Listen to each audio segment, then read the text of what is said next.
This is the man who lived the most dashing life in the post-apocalyptic world. He built an ideal town and let everyone live the life before the end of the world. In the eyes of the residents, he was kind and handsome, all-powerful, and even charmed Andrea to death. But it was all a lie. Governor and his men were often outside the burning and looting. Then they return to the town and make up a perfect story for the residents, portraying themselves as a post-apocalyptic savior. Governor also has a zombie hiding in his room, which is his daughter. To find a way to save his daughter, the governor even used a living person to study the transformation process. Michonne feels that this governor is very hypocritical, so she firmly leaves town. That day, Merle came to Governor to report that they went after Michonne, but were killed.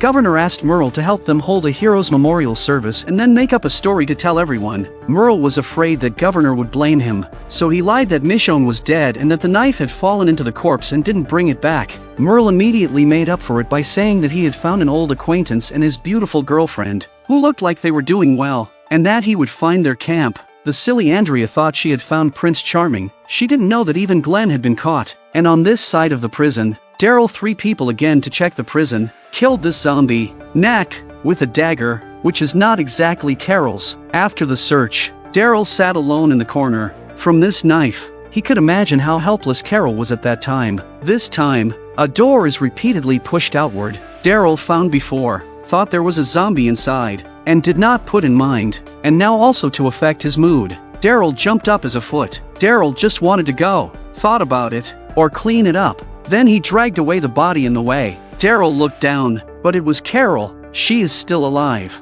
It looks like trapped here 2 days of time, if not found, maybe starved to death inside it. Daryl is not good at expressing emotions, but his heart is very happy. And at this time, Rick changed into a clean dress code and brought the child inside the courtyard. He degenerated for 2 days, and finally came out of the passage because he still had a team to lead, a son to take care of, and even a newborn daughter needs to be cared for. At this point, Rick looked in the distance, as if there was something unusual. He walked while looking at the fence, even wondering if he was looking at it wrong. Taking out his pistol, always on the alert. Outside the fence, there was a woman with a basket, and the zombies did not attack. The person who came is none other than Michonne. Michonne touched the wound on her leg. The pain is really unbearable. The zombies next to her immediately smelled the smell of blood on her hands and began to gather around. Michonne pulled out a long knife and resisted. Carl asks his father if he wants to help Michonne. Rick doesn't say anything and walks towards the door. The number of zombies surrounding her is increasing, and it's a piece of cake for Michonne if she doesn't get hurt.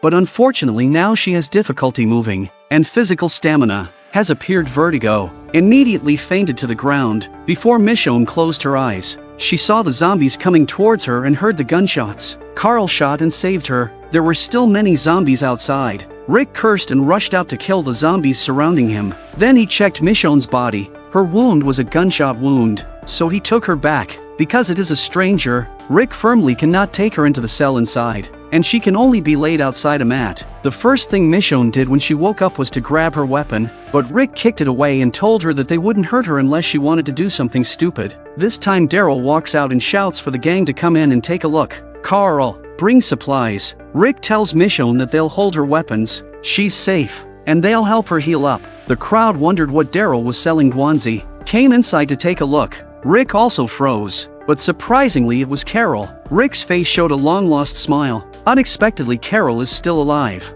They have long gotten along like family. They excitedly rushed forward to embrace. Finally, Carol saw the baby in Beth's arms. The surprise overflowed, but immediately she thought of what? Carl has been using zombies and practicing C-section before, just to be able to help Lori one day, but I didn't expect to have no chance to meet each other. Such a scene makes Carl sad again. He misses his mother. Carol was also excited to hug this child. She put her hope for Sophia, also put on this child. This touching scene also by Michonne looking at the eyes. After a while, Rick came to Michonne again and said that they could treat her, give her food and water, then send her out that here. But Michonne must tell them how she found her way here and why she brought with her powdered milk. Michonne spoke up this time and said that the powdered milk, which was left behind by an Asian boy and a pretty girl, was taken away from them. Daryl immediately got nervous and aimed his bow and arrow at Michonne. Rick told Daryl to take it easy. and Michonne then said that the people who took them were from the town of Woodbury, and there were about 75 survivors inside. Rick couldn't believe that there was still a camp the size of a small town.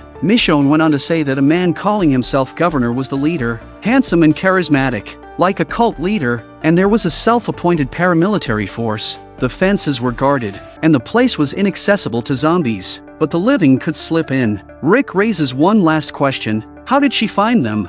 Michonne said she overheard them talking, mentioned a prison, and she followed the wheel tracks to find the here. Rick then left Herschel to treat her, and Rick took Daryl to discuss the matter. And by now Glenn had been tortured beyond recognition, but he never revealed the location of the camp, and Merle taunted that, in the style of that good officer, he should have given up on them. Glenn retorted vicious that they would come to his rescue. These people are seriously underestimating Rick's abilities and will pay a terrible price in the future. Herschel had already helped Michonne with her wounds, and the always ice-cold woman said thank you, and several other people also sat together in a meeting. There is nothing to discuss this matter. Regardless of the dragon's den, must go to save Glenn. Originally Rick wanted to go with Daryl, 2 people, but others have also come forward. Even Vincent and Lou have asked to join. They were ready with flashbangs, tear gas, and other weapons. Michonne also curiously asked Beth, "This place is not all zombies before, just a few of them, killed all the zombies here?" Beth said they also sacrificed a person. Michonne felt incredible. What kind of team is this?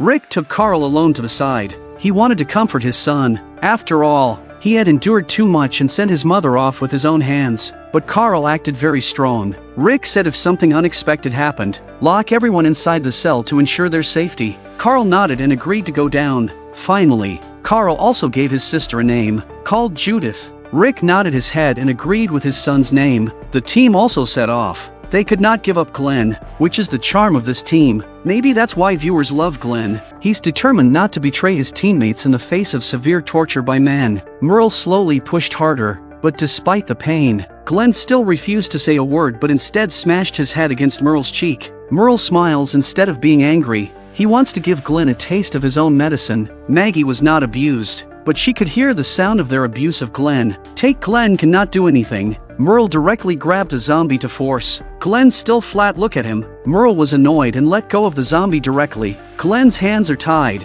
When the zombie lunges, he can only use his feet to stomp, and then difficult to reverse the direction. It was hard to stand up. The zombies began to pounce again. Glenn kicked over the table, and again repelled the zombies. Glenn thought of a way to hit the wall with force, trying to break the bench, and finally broke free on the second impact. The zombie bite on Glenn's arm. Fortunately his arm, wrapped in tape. Glenn pushed hard, then tied to the left hand of the wooden stick directly through the zombie head. Governor is impressed with Glenn, killing the zombie in minutes, while tied up. Merle was also very surprised. It seems that Glenn was outside, fighting for a winter. Finally, like a man, Governor guesses that Glenn's teammates will come to their rescue but must first figure out their firepower. He was going to start with Maggie, then Governor came to Maggie and took out a dagger. Maggie's heart had a bad precapital, but Governor very gentlemanly untied the rope and then sat opposite Maggie. The charming voice said he would send them back and explained that it was just a misunderstanding and that he only needed Maggie to tell Governor where they were. Maggie did not answer and tilted her head to the side, making her attitude clear. Governor saw Maggie even this attitude. He directly ordered Maggie to stand up, and then let her take off her clothes, or else cut off one of Glenn's hands. Maggie had no choice but to do as she was told. At this point, she had a deep sense of humiliation. Then Governor walked behind Maggie, pressed her to the table, and asked her again to say or not to say. Maggie replied directly that she would not betray her teammates. Governor felt a little underestimated the woman and let go of her because he thought of a better way. Governor took Maggie directly to the place where Glenn was being held. Watching his girlfriend being humiliated in this way, Glenn was incredibly angry, but at this point, there was nothing he could do about it. Governor said the two of them must reveal the location of the camp. Glenn shook his head, perhaps guessing that this would be the case. Governor directly took the gun and put it to Glenn's forehead. Maggie can only say the camp is the prison. Governor's people are not very convinced. There are countless zombies in there, aren't there? Maggie went on to say that they had taken over the prison and now there were 10 men left. They found it incredible that just 10 men had cleared the entire prison of zombies. Governor again put the gun forward to test but did not shoot, but smiled and walked to the door, with a hand on Maggie's face, which is obviously done to Glenn. See this scene. Glenn's heart vowed to kill this bastard. Maggie also felt endless humiliation. If it wasn't for keeping Glenn alive, she would rather die than tell the prison's location. Looking at Glenn gritting his teeth, Governor felt moody and soothing, seemed to be tired of playing. He pushed Maggie to Glenn. Let them live for now. Glenn hugged Maggie tightly and swore not to let him escape, or these people would have to pay the price. Governor then discussed with his man. They were a little disbelieved. 10 people cleaned up the prison. Governor analyzed if Maggie lied. They must have a large group of people with heavy weapons living near them, but if Maggie is not lying, this group of people to complete the impossible should also be tough characters. Governor then asked Merle, as they say, blood is thicker than water, and he was curious which side Merle would be on. Merle said firmly that it was Governor's side, but they could not have imagined that Rick and the others already knew that Glenn had been brought to the town by them. While they were discussing, Michonne had already brought Rick and the others to the area. Rick and the others were watching from the back of the car, and 2 men were on guard. Want to go in quietly is not practical. Must be light. There is a problem is that the town is so large, there is no way to know where Glenn is locked up. Immediately afterward, Michonne told the men she had found a way in, and at this time, Governor and Merle were discussing how to attack the prison. He wanted to take out the people in prison. Governor does not allow a second survival camp, and he also tells Merle to send Glenn and Maggie to Cape Terror. The longer they stay alive, maybe the more likely Andrea will find out the truth. And now Andrea is his woman. Glenn, by this time, had already put his clothes on Maggie, and he shuddered as he asked if the scumbag had done anything to her. Maggie immediately replied that no, Governor did not touch her, and then said that for so long, they are running away from zombies, but forget the ugliness of human nature. Then,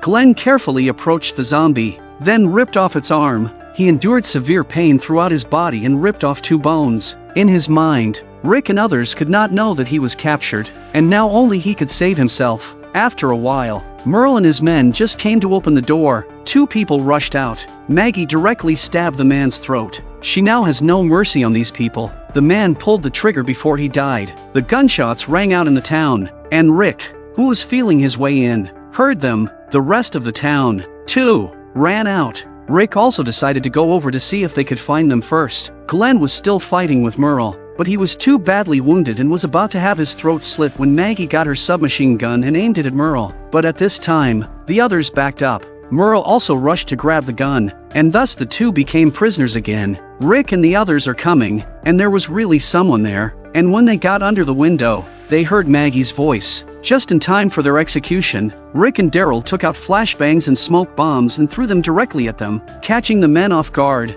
Rick rushed to the fog and took advantage of the confusion to take Maggie and Glenn. A few people quietly in the night, temporarily hiding in a house. The good thing is that no one here. They did not notice Michonne closed the door and left the place alone. Glenn is so badly injured that he can't even walk. He then tells Daryl that Merle did it, that he tried to kill them, and that he pushed the zombies on him. Daryl incredulously asks if his brother is the governor. Maggie says he looks like he's an adjutant or something and knows Daryl is with them. Immediately afterward, Glenn and Rick said they were sorry he revealed the prison's location to them. They really cannot hold on. Rick said that his brother did not have to say sorry. They would carry anything together. Several people decided to get out of there. Otherwise it will be discovered sooner or later. Daryl threw out 2 smoke bombs again, and when the smoke filled the air, they quickly rushed out. This time, they ran directly to the fence. The 2 sides also officially engaged in battle. Andrea came out of the room and saw the smoke and the fire of the shooting and took out a pistol to help.